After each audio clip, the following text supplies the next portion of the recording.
Shalom and welcome to the Portland Jewish Community's Yom HaShoah observance. I'm Rabbi Josh Rose of Congregation Sharei Torah. It's difficult on this night of grief and remembrance that we're not together on account of this terrible pathogen that's affected our lives in so many ways. Togetherness defines us as a people. Knesset Yisrael is what we are. To be a Jew is to be together. And so these are difficult times for us. And yet we know that in spite of it all, we are together still. Not only because of the technology, though we should be thankful for that, but because Jews have always tied themselves to those they could not see and did not know.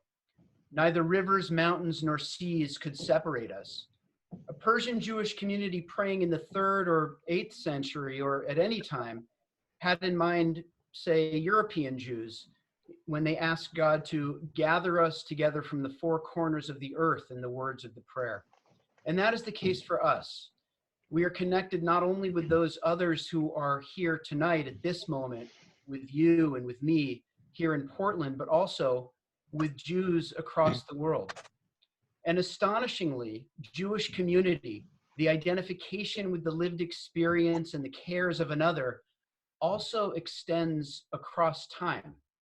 That same Persian Jewish community in the year 800 is part of us, and miraculously, we are part of it. We too are Zera Yisrael, a living and eternal body whose presence has not diminished since its birth thousands of years ago. In some mysterious way, we are one with those who came before us, whose experience shapes us, whose teachings guide us, and whose joys are in some way ours, and, as we testify tonight, whose trauma is our trauma. The Jewish claim is that the defining bond to one another is existential. It cannot be attenuated by changing economic or political circumstances. The shifting alliance of nations or the winds of cultural change cannot weaken it. And that bond is also the root of our moral obligation. Now, Jewishness must never mark the boundaries of our humanity. All human beings are created in the divine image, and all of us bear responsibility for every one of us. This has to be the chief lesson of the Shoah. But we would make a mockery of our claim to universal values if we fail to make real our responsibility to our global and historical family. We are, each one of us, part of the same living body, the Jewish people. So surely we are all here together tonight, even though we are not in the same place. And tonight we are together so we can summon the memory of the darkest chapter in our people's past. It is your story, it is our story, because it is the story of our people. It is the story of the survivors who are here with us tonight, Evelyn Banco, Ava and Les Eichner, and Ruth Bolivar, of the many other survivors around the world. And it is the story of the millions who are not here to tell. Has the fact of the Shoah and its stories ever been as significant as it is now? At a time when lies prevail and facts are seen as politically subversive, our acknowledgement of the truths of our story is urgent. At a time when norms are toppled, our leaders foment division, and ignorant, fearful masses once again spread calumnies and hate, our presence here together is vital. Primo Levi once wrote, "We must be listened to. Above and beyond our personal experiences, we have collectively witnessed a fundamental unexpected event. An entire civilized people followed a buffoon whose figure today inspires laughter, and yet Adolf Hitler was obeyed and his praises were sung right up to the catastrophe." Primo Levi continued, "It happened, therefore, it can happen again." This is the core of what we have to say. By being here together, you and me, and all of us who share in this moment through these virtual bonds made real by our commitments, made real by our hearts, we are together with all of those Jewish communities across the globe who have set aside time to remember and to listen. And with all of those of goodwill, we say together, We remember, and so it must not happen again. By being here together, we say we will not allow it to happen again. Tonight, we are together to bear witness, to listen, to remember, knowing that each word of truth radiates far beyond what we are, because we stand together. Our own Miriam Greenstein of blessed memory concluded her survivor story with these words: I throw a little pebble into a still pool of water in the hope that the ripples it creates reach the shores of acceptance and respect. We begin our program tonight with the lighting of the candles in remembrance, and I want to invite Rabbi Elizabeth Dunsker to read the bio of the first candlelighter and introduce the first candlelighter, Evelyn Banco. The first candle is in remembrance of the beginning of Kristallnacht, destruction, deportation, and pogroms. Evelyn Banco was born in Vienna, Austria in 1936, and in 1938 she and her family were forced to flee their home after the Nazi annexation of Austria. The family lived in Latvia for 2 years while trying to obtain immigration permissions to enter the US. In 1940, they traveled on the Trans-Siberian Railway through China and Japan, where they boarded a ship to the United States to escape the Nazis. Evelyn and her parents were the only immediate members of her family to survive the Holocaust. I light this candle in remembrance of all those who died in the Holocaust, including the members of my immediate family. My grandfather, Ludwig Feelgood, my uncle, Max Feelgood, my grandfather, Isidor Diamant, my grandmother, Gisela Hydrushka Diamant, my aunt, Hilda Diamant Gruen, my uncle, Oscar Gruen, my cousin, Vera Gruen, and many, many more cousins of my parents and aunts and uncles that I do not even know the names of. And of course, all the other people that died in the Holocaust. Rabbi Daniel Isaak will introduce Ava and Les Eichner.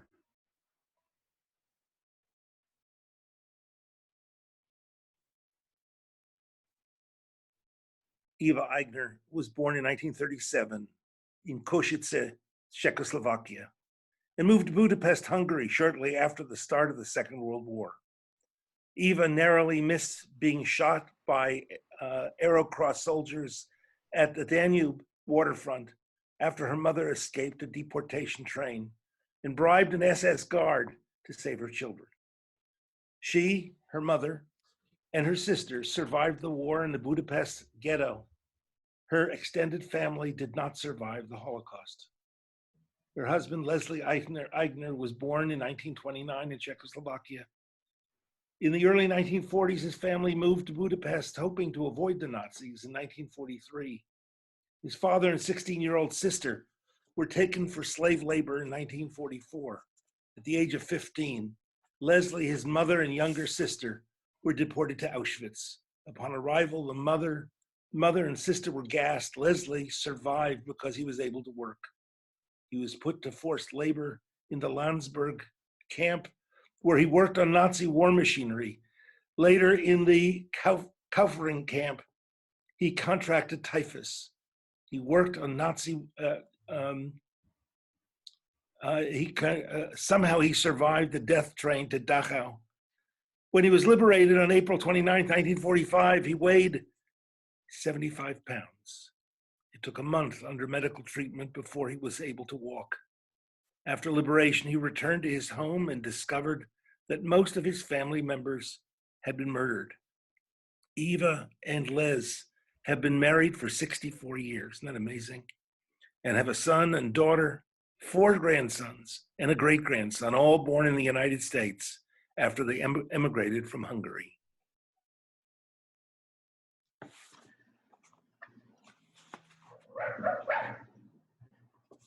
I am lighting this candle in memory of the ghetto victims who were murdered by brutality, starvation, and in the memory of my beloved father, Spiegel Moritz, my grandparents, my aunts, uncles, and cousins, and the rest of my family who didn't survive.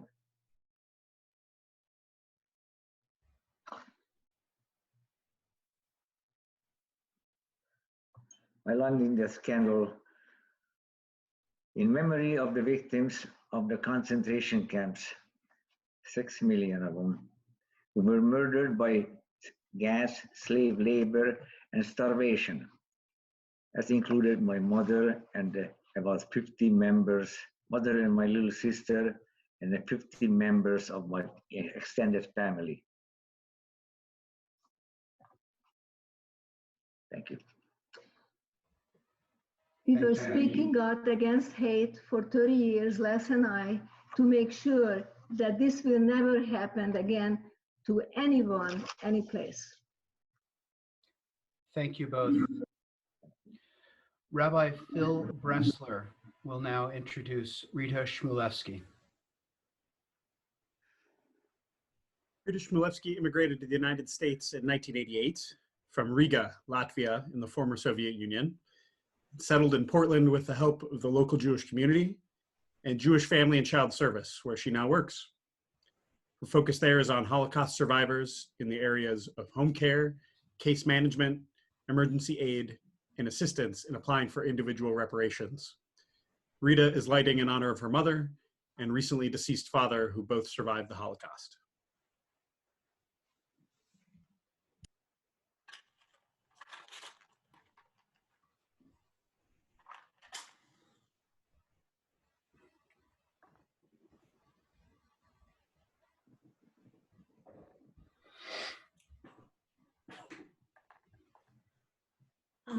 I'm lighting this candle in memory of my father who died less than a year ago, and in honor of my mother, who is survivor too, like my father was. And also, moreover, I would like to light this candle for 1.5 million Jews, Russian Jews, Ukrainian, Polish, Belarusian, Latvian Jews, Estonian, Latvian, Lithuanian, and all other Jews who were killed in ravines of the occupied territories in the former Soviet Union during the Holocaust. Thank you for giving me the opportunity to do that. Thank you. Thank you.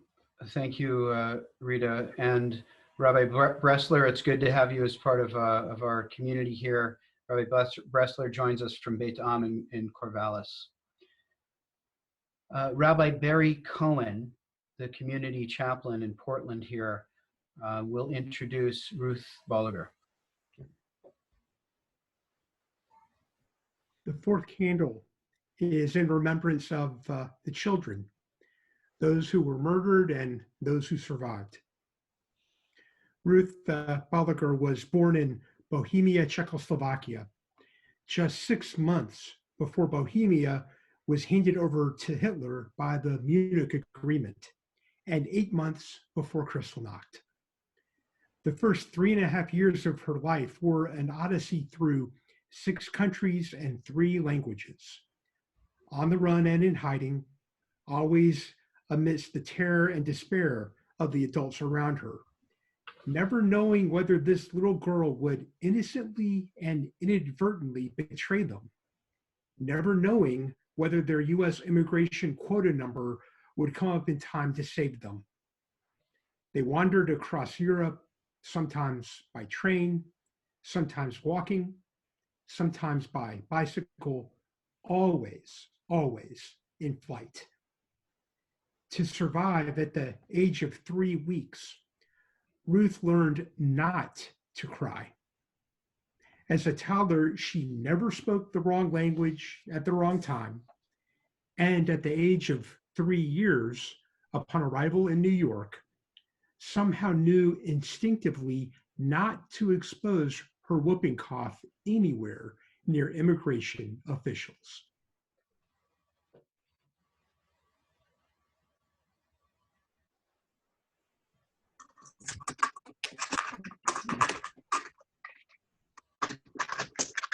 I'm coming, hold on.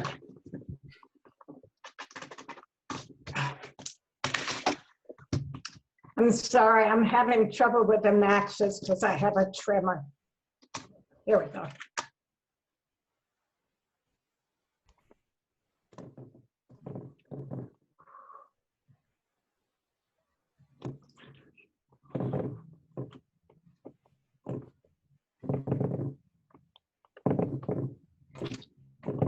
All right, I'm gonna light this after I've spoken. I'm sorry, I'm having trouble lighting it. It's okay. It will be lit. And I will be lighting it.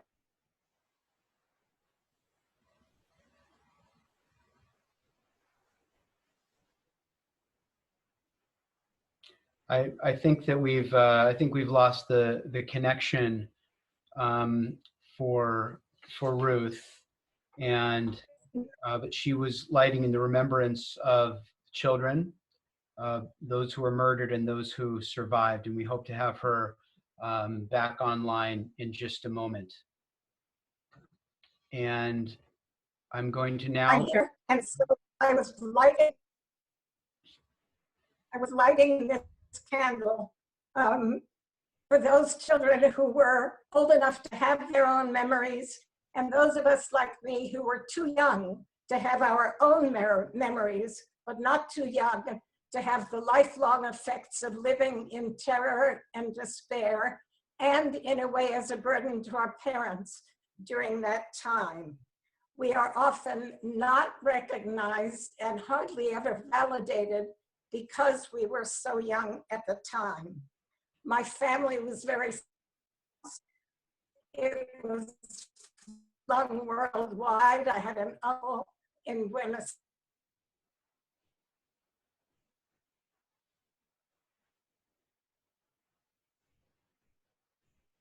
Ruth, I think we lost your connection again. I'll give you just a moment to see if you can connect up again, because your words are important as you highlight those who are sometimes overlooked, those whose trauma as children, very young children, is part of their experience and part of our experience. Well, if she's able to join us, we'll yes, allow her to. thank you. I'm back. So I just want to finish by saying that those of us who are that young and traveled that much and that widely never really learned to belong anywhere, nor really how to belong. And so I join with the survivors here in just saying,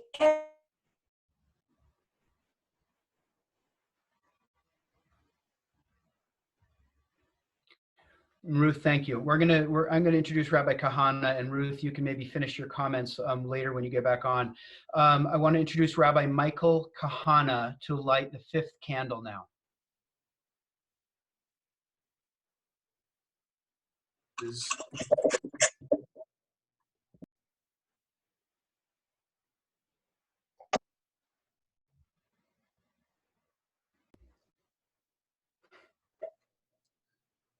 This fifth candle is in honor of all the survivors.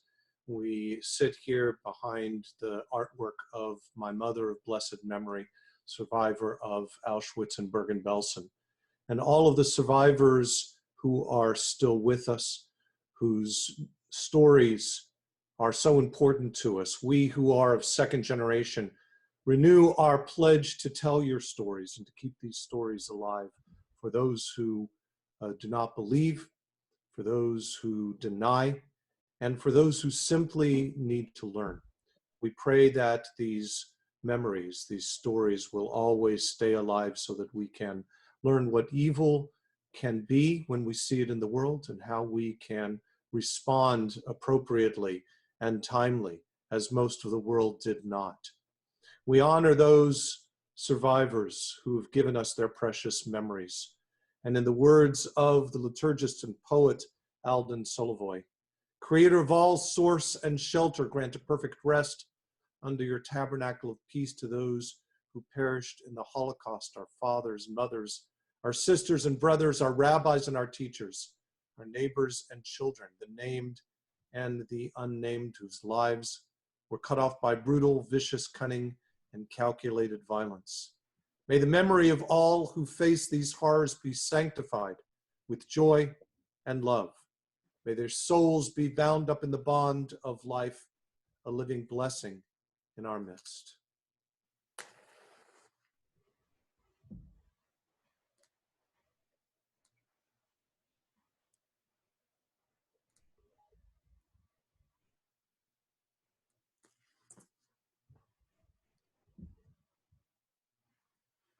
Thank you, Rabbi Cahana.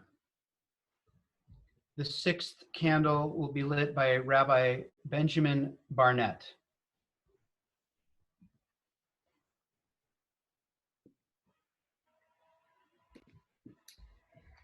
The sixth candle is in memory of all those who perished. Ner Adonai Nishmat Adam, the soul of each human is a flame of God. We light this candle in memory of all those whose lives were ended so cruelly and violently. May their souls be woven in with the life of all that is. Thank you, Rabbi Barnett.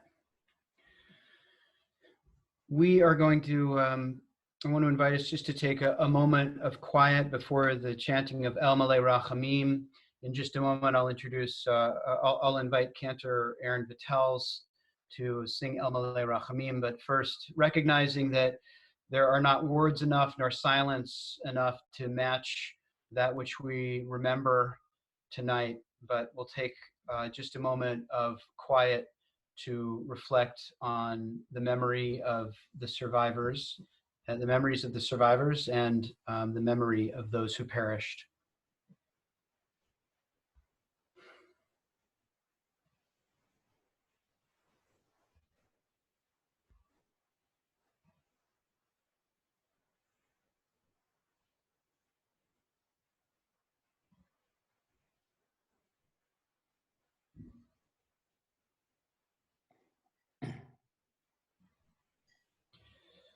Cantor Aaron Vitells, please.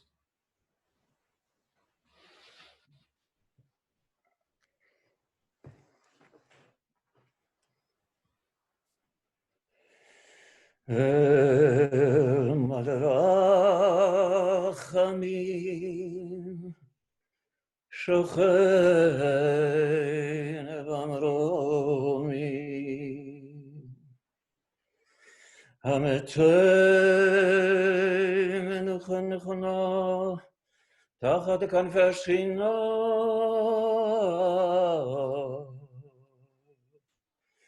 B'ma'alot kedoshim utehorim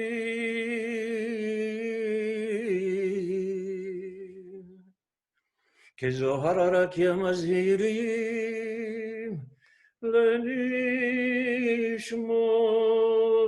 kol acheinu b'nei Yisrael shenidbechu b'shoah אנשים ונשים וטף שנחנקו ושנשרפו ושנהרגו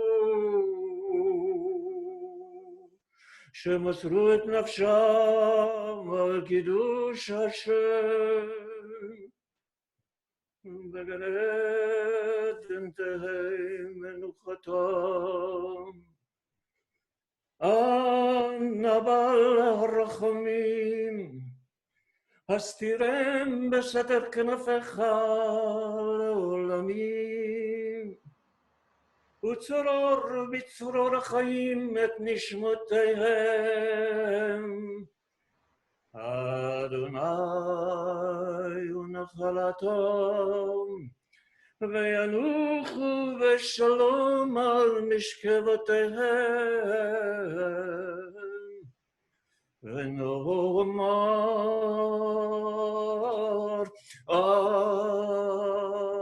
אמן.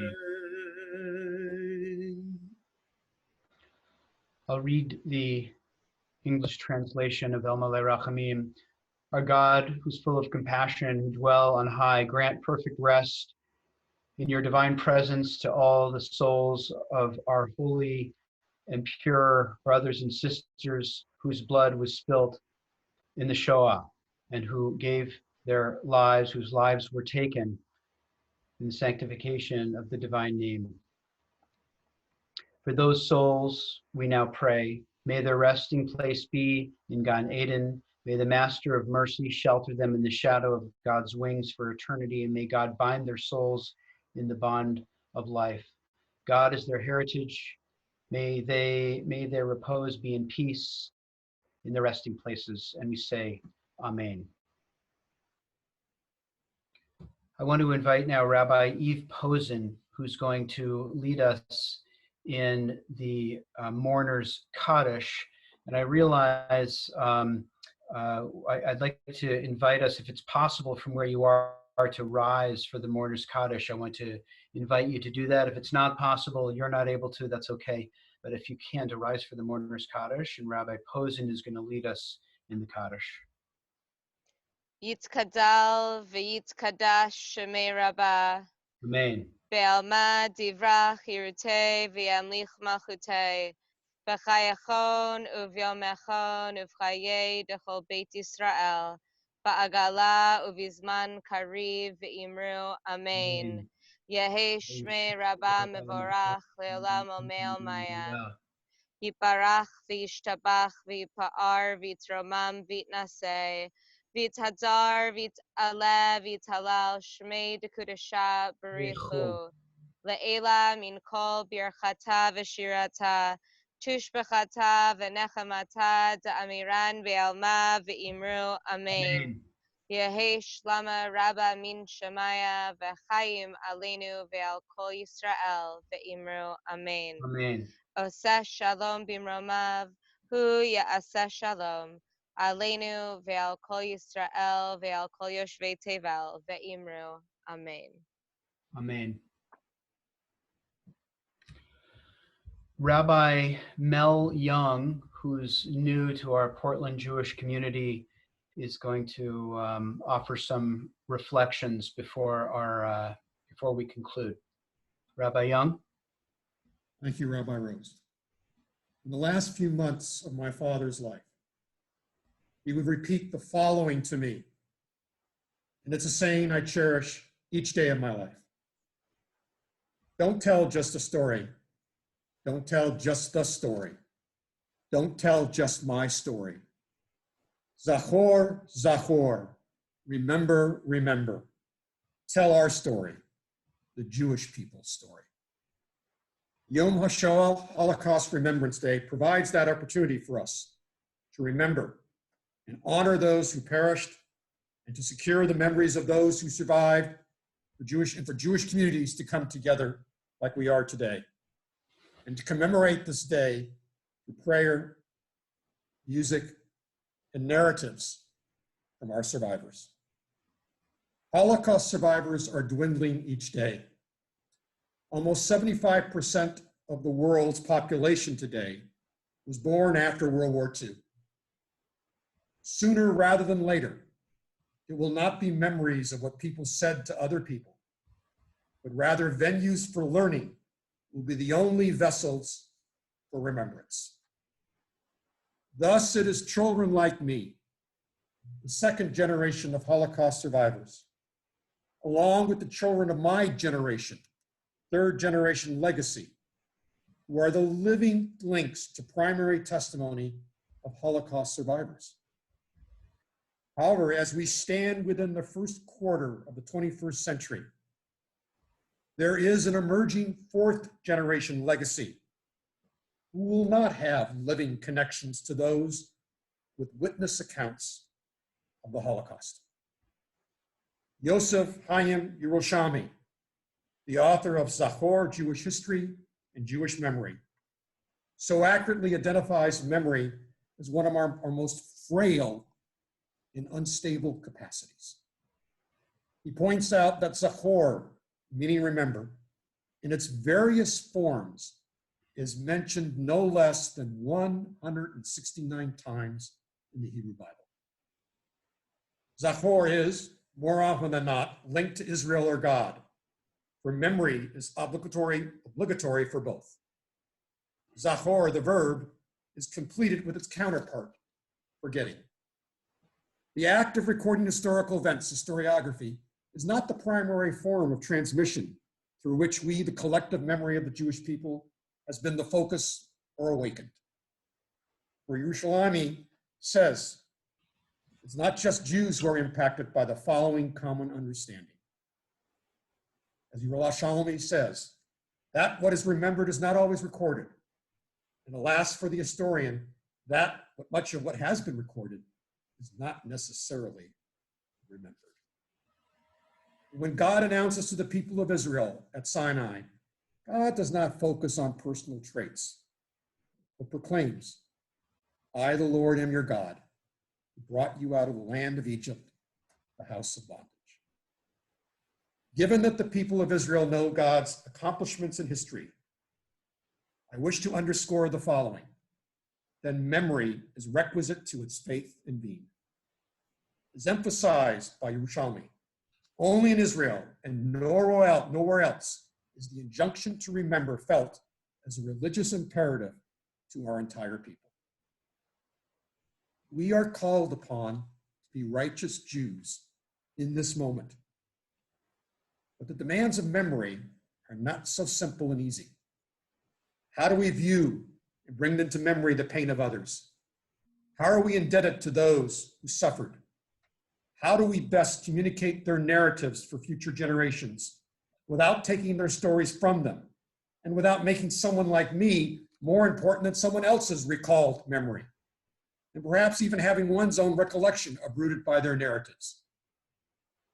These are key questions when tackling the challenges of shaping and sustaining the memories of the Holocaust.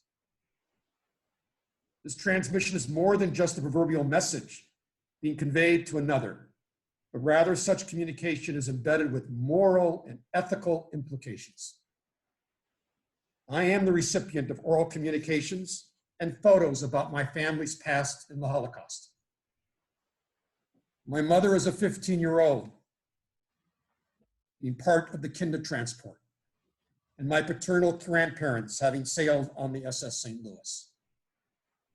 But I am not them, and would never want to usurp their experiences as shared through primary testimonies and as portrayed in images. How easy it is for me to potentially add or delete certain details to my personal observations, rooted not in oral or written personal stories or from those in photos.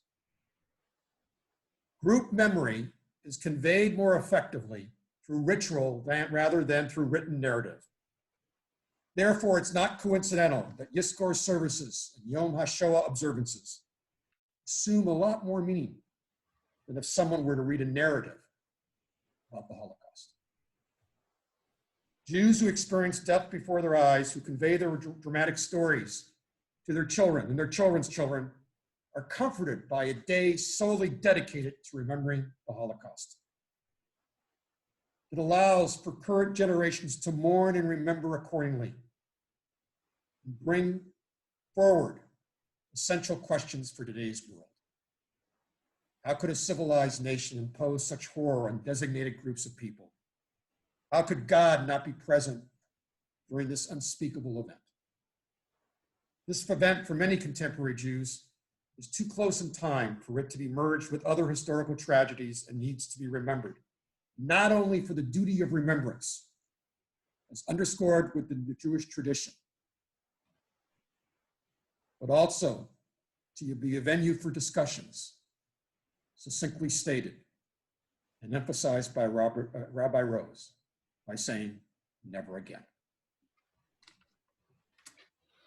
Thank you, Rabbi Young. Before I introduce Cantor Cahana in just a moment to share a musical reflection, I want to just give a chance if Ruth Bolivar is on the line to complete her thoughts. Ruth, are you with us? I hope so. Can you hear me? Yes, I think you had almost completed your reflection, but you had it sounded like you just got cut off right at the end, and I wanted to give you a chance to complete your thought. Well, thank you. I believe I was talking about the experience of traveling, even though with my parents, but fleeing and hiding and all the things that have been described. One of the results is that we don't know how to belong and don't feel nor are recognized as belonging anywhere. And that is part of the validation that I appreciate you emphasizing from before. Thank you. Thank you, and thank you so much for highlighting that aspect of our memory and of your story. Cantor Ida Cahana.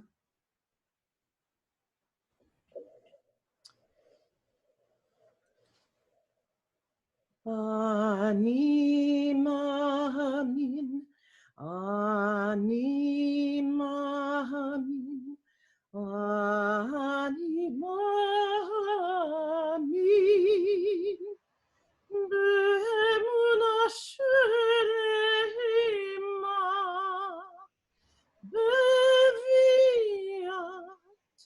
HaMashiach, beviat HaMashiach, ani mamin, ve'af al pi sheitmamea. Im kol ze ani mamin, im kol ze achake lo bechol yom sheyavod.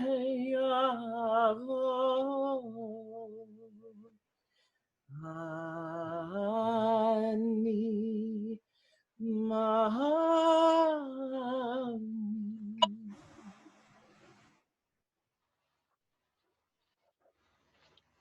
Thank you, Cantor Kahana, for the beautiful melody and those beautiful words. Ani ma'amin, I believe, as we must all.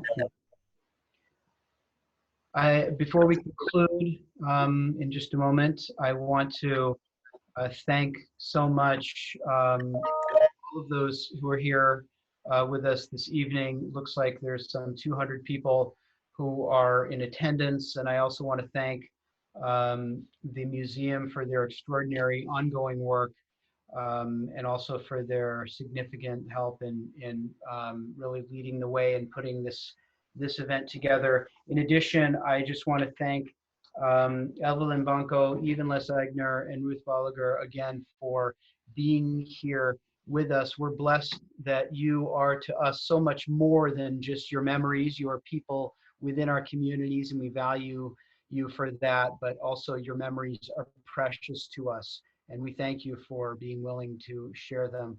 Thank you also to all of the rabbis who have participated and everyone else who's involved with this evening. And I want to invite Rabbi David Kosak now to share the words of the Shoah Kaddish. And I want to thank everyone as well and all the participants for helping carry the weight of memory and its burden and the comfort that our presence with one another adds to it. And I want to thank Rabbi Young for highlighting the power of ritual to do what human action on its own cannot. And we conclude by doing just that and turning to ritual and liturgical piece composed by Elie Wiesel called the Holocaust Kaddish. And in a moment, I'll share those words with you on your screens. And while our technology doesn't allow all of us to hear one another's voices yet, without it turning to cacophony, I'm going to ask that you rise if you're sitting, if you're able, and to, in between each line of our Kaddish is one of these places of death and darkness. And I'll ask that you read that, the English line next to that as I read the Hebrew and that. And let me now share that prayer with you.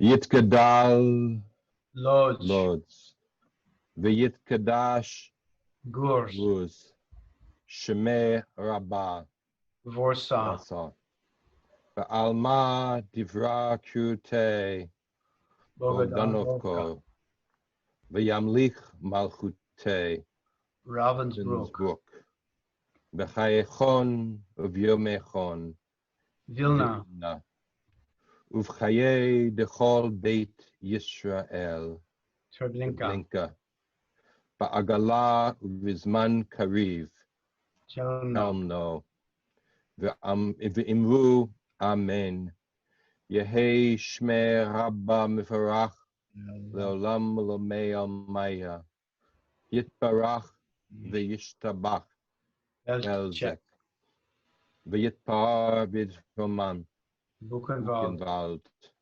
V'yitnaseh V'yithadar Sobibor, Sobibor, V'yitale V'yithalal Maidanek, Danek, Shmeid Kudsha Brichu Mauthausen, Mauthausen, Le'ela Babiyar, Babiyar, Mechol Birchata Bishirata Bergen-Belsen, Bergen-Belsen, Tushbechata V'nechemata Dachau, Dachau, Damiram Be'alma Auschwitz. Auschwitz, V'imru Amen. Amen, Yehei Shlama Rabba Min Shemaya, V'chaim Aleinu Ve'al Kol Yisrael V'imru Amen.